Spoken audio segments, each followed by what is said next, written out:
विंध्याचल की पहाड़ियों के बीच बसा एक छोटा सा गांव था, मदनपुर। गांव में भीषण गर्मी का महीना चल रहा था। इसी गांव में रहते थे गौरव और उसकी पत्नी माया। जी, घर में फूटी कौड़ी नहीं है। दोपहर की लू में बाबूजी की तबीयत और बिगड़ रही है। काश हमारे पास भी एक छोटा सा कूलर होता तो शायद बाबूजी को इतना गर्मी ना सहना पड़ता।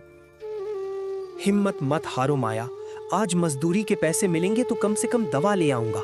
धनीराम के पास गया था पर वो तो बिना 5,000 लिए कूलर की तरफ झांकने भी नहीं देता। मैं क्या करूं माया, तुम तो जानती हो ना कि मेरी मजदूरी के सारे पैसे तो बाबूजी के दवा में ही खत्म हो जाता है। गौरव काम की तलाश में पास के कस्बे की ओर जा रहा था। तभी रास्ते में एक पुराने बरगद के नीचे उसे एक विचित्र साधु बाबा मिले। बेटा गौरव, तुम बहुत परेशान लग रहे हो, मगर मुझे सब पता है। खाली जेब लेकर दुनिया नहीं जीती जाती।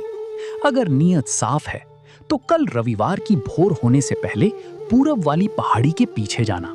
वहां अनोखा चोर बाजार लगता है। जो चीज दुनिया में हजारों की है वहां कौड़ियों के दाम पर मिलती है। बाबा, मेरे पास तो सिर्फ 3 रुपए हैं, इतने में क्या ही मिलेगा। सच और ईमानदारी लेकर जाना, 2 रुपये भी बहुत होंगे। पर याद रखना, अगर लालच किया तो वो सामान किसी काम का नहीं रह जाएगा। रविवार की सुबह जब पूरा गांव सो रहा था, गौरव उस पहाड़ी के पीछे पहुंचा। वहां कोहरे के बीच एक बाजार सजा था, जहां बिजली का सामान, पानी के भाव बिक रहा था। गौरव ने अपनी फटी जेब से 5 रुपये निकाले और एक चमचमाता हुआ कूलर खरीद लिया और उसे लेकर गांव आ गया और गांव के बाजार में आवाज लगाने लगा। भाइयों और बहनों, अब गर्मी से डरने की जरूरत नहीं। मात्र 100 रुपए में नया कूलर ले जाइए। आइए भाई साहब, आइए, कम दाम में बढ़िया सामान ले जाइए। अरे गौरव, पागल हो गए हो क्या?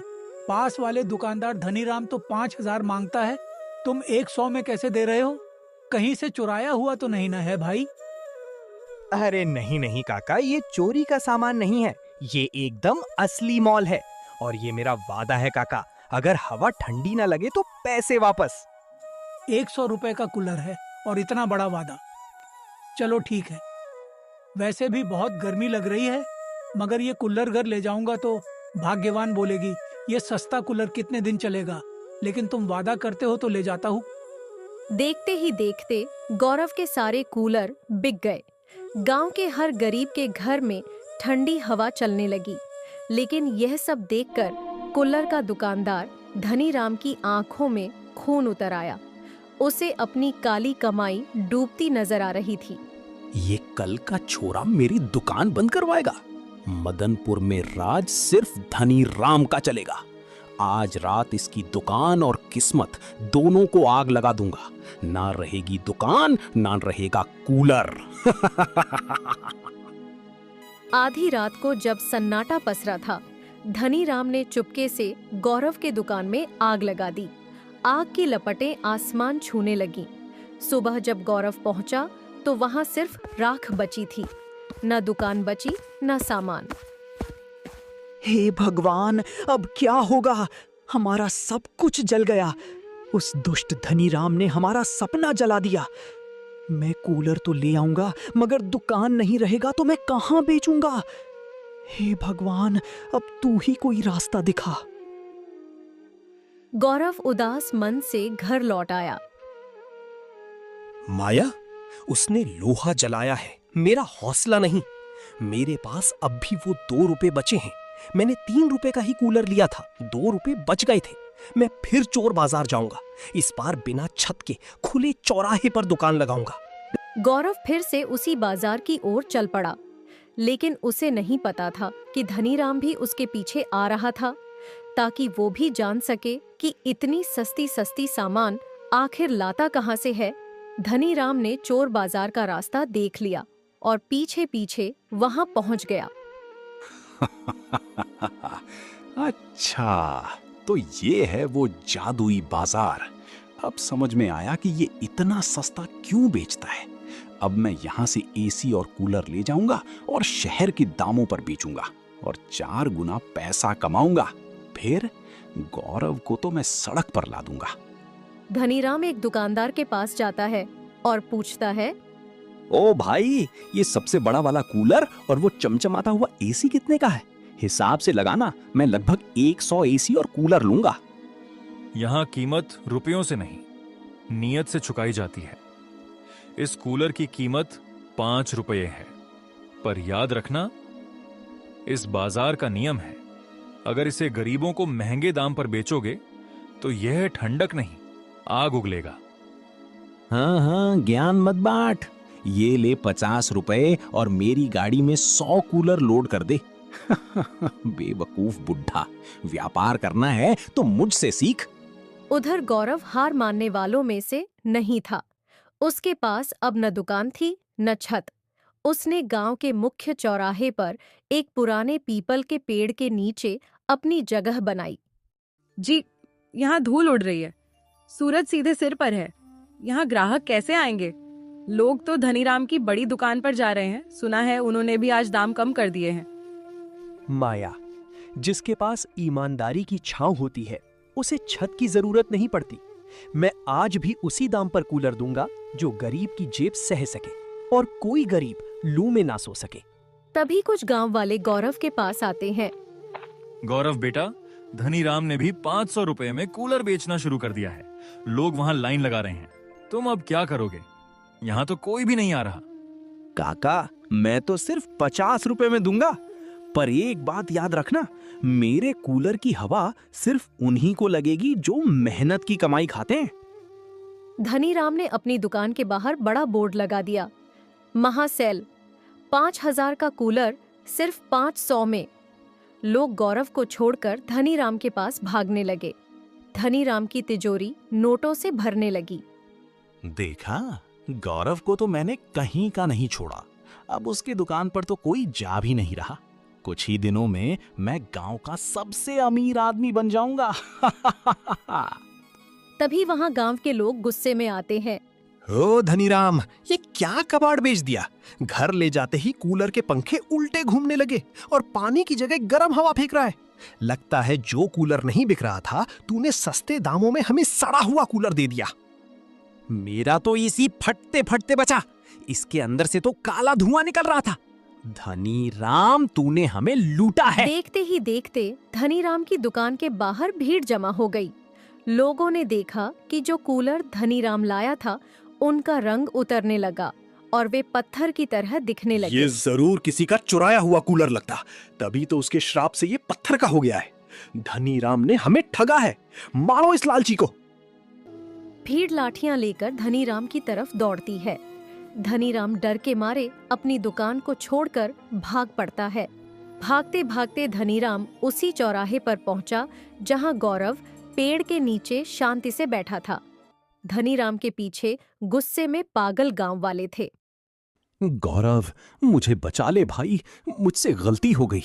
मैंने ही तेरी दुकान जलाई थी, पर आज ये लोग मेरी जान ले लेंगे। अब मेरी जिंदगी तेरे हाथ में है भाई, मुझे बचा लो। तुम्हें तो सजा मिलनी ही चाहिए। तुमने हमारा दुकान जलाया और अब लोगों को ठग रहे हो। आने दो गांव वाले को, मैं बताती हूँ कि धनीराम यहीं छुपा हुआ है। तभी वहां गांव के लोग गुस्से में आते हैं। गौरव, हट जाओ इसके सामने से। इसने गांव को लूटा है, इसने हमें बर्बाद किया और हमें कबाड़ बेचा। आज इसे मदनपुर से बाहर निकालकर ही दम लेंगे। रुक जाइए भाइयों, अगर हम भी वही करेंगे जो इसने किया तो हम में और इसमें क्या फर्क रह जाएगा? धनीराम जी, उठिए।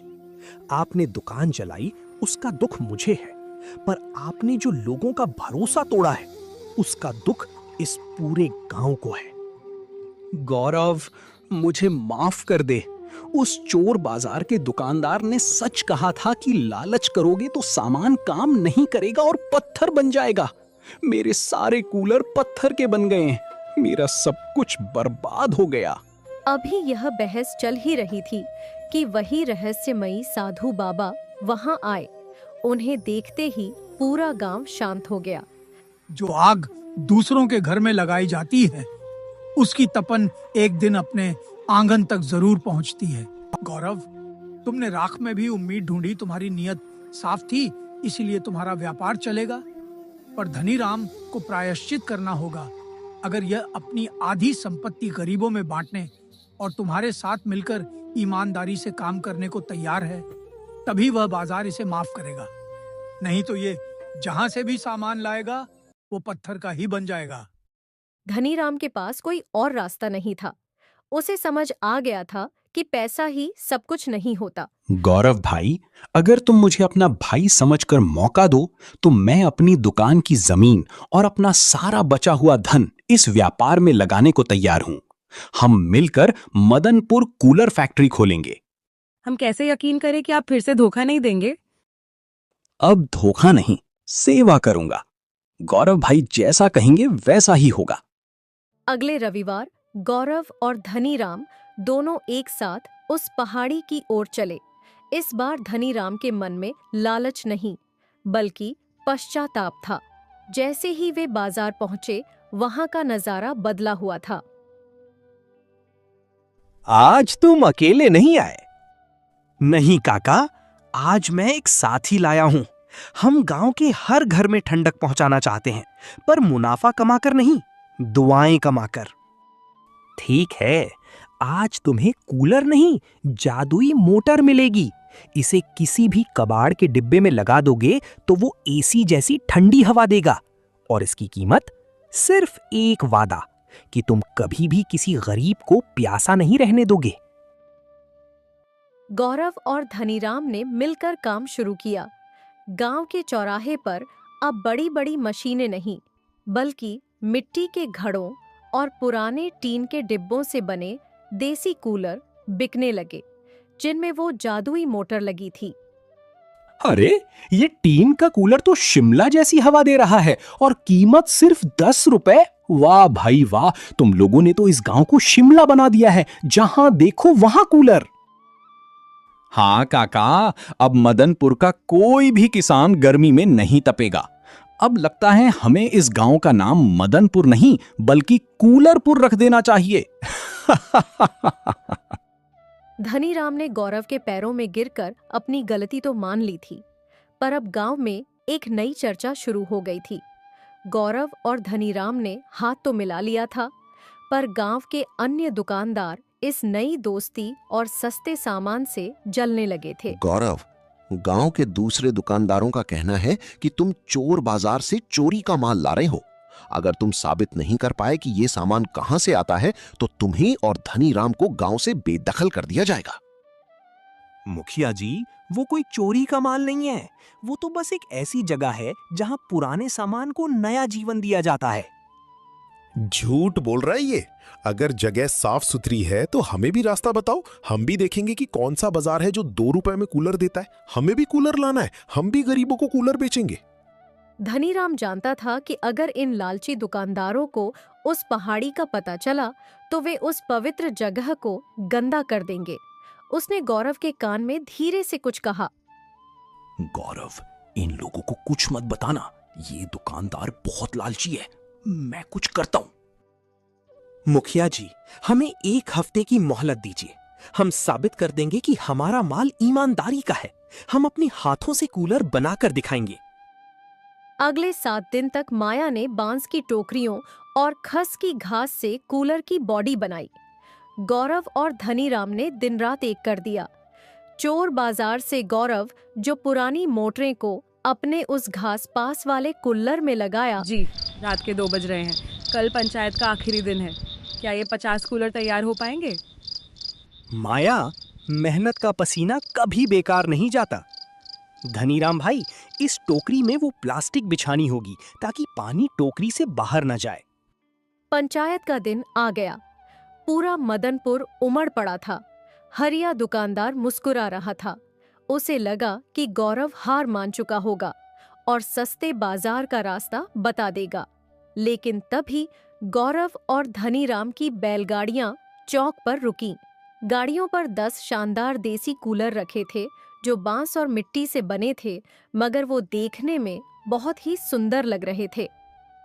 मुखिया जी, ये रहे हमारे कूलर। इनमें कोई चोर बाजार का जादू नहीं है। मदनपुर के कारीगरों का हुनर है। हमने पुराने खराब पंखों की मोटरों को फिर से जिंदा किया है। धनीराम ने एक कूलर मुखिया और गांव वाले के सामने लगाया। पर ये उतनी ठंडी हवा कैसे दे रहे हैं? वाह गौरव और धनीराम, वाह!